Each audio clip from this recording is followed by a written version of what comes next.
Selamat pagi Indonesia, Anda menyaksikan seputar Bali terkini pukul 9 WITA bersama saya Santi Maharani. Operasi pekat yang dilakukan kepolisian untuk mengurangi peredaran minuman keras, kekerasan dan juga prostitusi didukung oleh masyarakat. Aparat kepolisian diharapkan benar-benar menindak tegas pelaku dalam melaksanakan operasi pekat. Masyarakat sangat mendukung operasi penyakit masyarakat yang dilakukan oleh pihak kepolisian.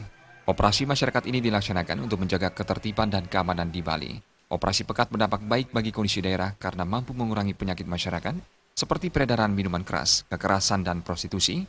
Masyarakat sangat mendukung gerakan polisi untuk menindak penyakit di masyarakat. Seperti diketahui, kos-kosan dan hotel-hotel yang menyediakan tempat short time sangat banyak. Apabila kepolisian berani tegas menindaknya, tentunya akan memberikan rasa aman kepada masyarakat, apalagi keberadaan penginapan short time banyak yang tidak memiliki izin. Operasi pekat ini diharapkan tidak hanya menyasar kos-kosan dan penginapan saja, namun menyasar keberadaan kafe di desa-desa. Berani melakukan tindakan-tindakan tegas ini. Jadi melakukan penggerebekan dan lain sebagainya. Itulah aparat seharusnya melakukan penggerebekan tindakan-tindakan yang melanggar aturan. Bahkan banyak sekali kos-kosan, hotel-hotel yang boleh dikatakan di dalam kota Denpasar, hotel-hotel yang menyediakan tempat-tempat mesum-mesum untuk short time. Banyak sekali.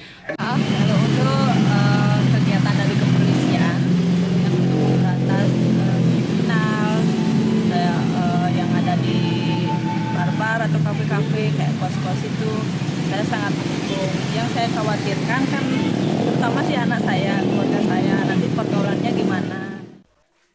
Aparat kepolisian diharapkan tegas dalam melakukan operasi pekat ini untuk menyelamatkan generasi muda dari pengaruh negatif. Agung Ria, Bali TV. Nantikan seputar Bali terkini 1 jam mendatang. Selamat pagi dan sampai jumpa.